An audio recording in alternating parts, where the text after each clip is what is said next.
legacy of one of the most dominant performances in NBA playoff history.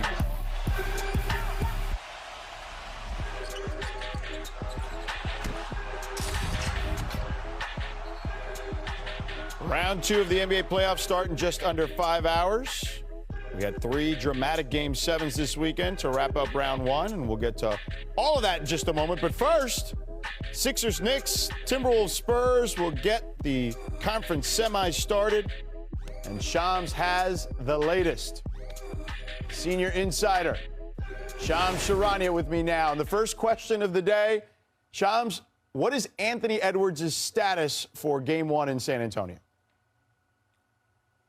George, this just in, Anthony Edwards has received medical clearance and is expected to play tonight in Game 1 against the San Antonio Spurs, barring any setback in his pregame warm-ups. He's been pushing and really planning on trying to give this a go in Game 1 tonight. He's made unforeseen progress in the last 24 hours. He did most of everything in shoot-around this morning in San Antonio. He's medically checking all the boxes, and Timberwolves doctors will monitor his pregame routine and then give him the final sign-off. But just 9 days after suffering that bone bruise and hyperextension in his left knee, and the team believing that at the earliest he would be back Game 3 or Game 4, he pushed and really wanted to go tonight. I'm told he did multiple different treatment options, including the hyperbaric chamber over the last several days to try to see if he can get back. So Anthony Edwards will go through his pregame warm-up tonight with the intention of playing as this season tips off. Wow, great the series stuff. Tips off, I should say. Yep. Thank you, Shams. Appreciate it, man. Thank you so much for the information. All right, we are here in studio alongside Brian Windhorst, Janae Ogumake, and Danny Green. I'm George Sedano in for Malika. Brian, we'll start with you. How big a development is this? I mean, I've seen Ant Edwards recover from like rolled ankles and stuff like that, and I've been like, wow, I can't believe it. But unexpected progress. You don't hear that about a knee injury too often. And not only is it a huge lift for just the overall psyche of the Wolves, who weren't sure they were going to have him for Game 1, it's a huge strategic move because Ant Edwards has given the Spurs all kinds of trouble this year. He has dominated at times against them. Now, look, I don't want to overreact to regular season games, but look at those numbers. Yeah. And so the Spurs, I'm sure, knew they were going to have to deal with Ant at some point. I'm sure they're reevaluating their game plan a little bit right now, knowing they got to deal with him right out of the gate. Yeah, I mean, this is, I said, he's like Wolverine, the way he's healing. I didn't expect him to come back this soon. But this is more, I think, of a mental and emotional lift for this group, if anything. He may be a little hobbled out there. How much his pain tolerance he can, handle. We may not see a full health, but at least he's a threat out there. It opens up the floor for everybody else that can hoop. But this is a big, big plus for this group, and that's going on against a big, like a challenging San Antonio Spurs team. I don't know. I feel like we're underselling this. This is huge. Yeah. This is huge. Going into the matchup without Anthony Edwards, we're like, oh, the Spurs probably are expected to win, right? Because it's not just him, it's Dante DiVincenzo, and they've been getting huge performances from the supporting cast, from the role players. But walking into a series knowing that man is available is a game changer for me. Yeah. And you talk about him being hobbled. We saw when he was hobbled versus the Denver Nuggets. Yeah. Isn't that where he went off? Yeah. So even a not 100% Anthony Edwards is capable of shocking us in a huge way. To me, when you looked at this, I was like, okay, the Spurs are ahead. Now it's like getting super leveled. Yeah, I think we're not underselling it. Ant is great, but I think even with a healthy Anthony Edwards, we're just looking at how different the San Antonio Spurs are to the Denver Nuggets. Wait, but this is a Minnesota team that has been to 2 conference finals. This isn't the Portland Trail Blazers. Yeah. And this was a huge opportunity for the supporting cast to step up, and they've done exactly that and then some. Jaden McDaniels coming off of a 30-plus point game. I know Ayo Dosunmu was probably questionable. He had a 40-point game in the series. Terrence Shannon was dunking on everybody. Like, everyone's confidence is high, and then now you reinsert the superstar.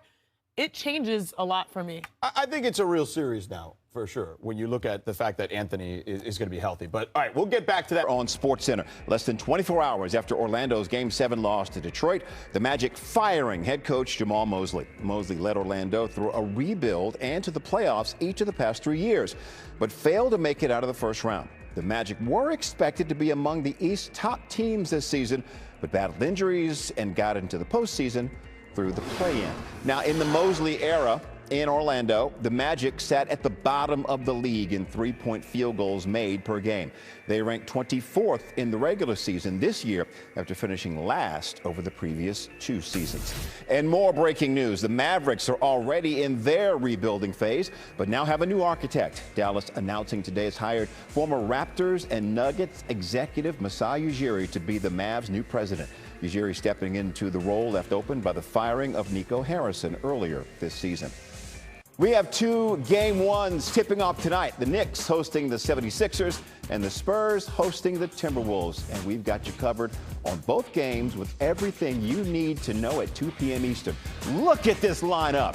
Anthony Slater with the Timberwolves, Janae Agumake in L.A., Vinny Goodwill covering the Knicks, Tim Bontemps with the Sixers. But let us start in Minnesota. And this is new on SportsCenter. Anthony Edwards at shoot-around today. The Wolves closing out their first-round series against Denver without Edwards, but might get him back tonight. He is listed as questionable for Game 1 against the Spurs after suffering a knee injury that was expected to sideline him multiple weeks. Instead, Ant may end up missing just 2 games if he suits up in San Antonio tonight. NBA reporter Anthony Slater joining us now live. Anthony, you were just at Wolves shoot-around. What's the latest on Anthony Edwards and his status for tonight? Yeah, Anthony Edwards was out here a couple hours ago. And when we walked in, when reporters were let in, he was putting a sleeve on his left, injured knee. And then after that, he got out and he took some, normal, I guess, rhythm jumpers. I saw him doing a couple like one dribble step back type moves, maybe testing that knee a little bit. This is a urgent, rushed moment for Edwards on the knee. It was 9 days ago. You probably remember the video of how it bent backwards, hyperextended bone bruise. This is very much on the front end of a theoretical recovery time. But as Julius Randle said this morning, he calls him Wolverine for a reason. This guy heals very quickly.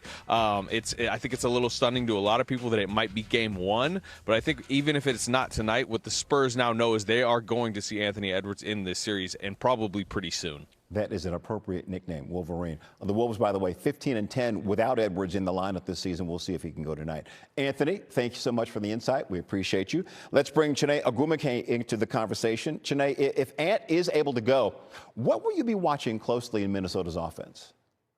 I feel like 99.9999% of the world will be watching Anthony Edwards. I'm a little different. I'm the 0.0001 where I actually want to go deep cut and watch the supporting cast, watch the stars in their roles because they have been showing out over the course of this entire playoffs. Jaden McDaniels, that man right there, wanted the smoke and he delivered.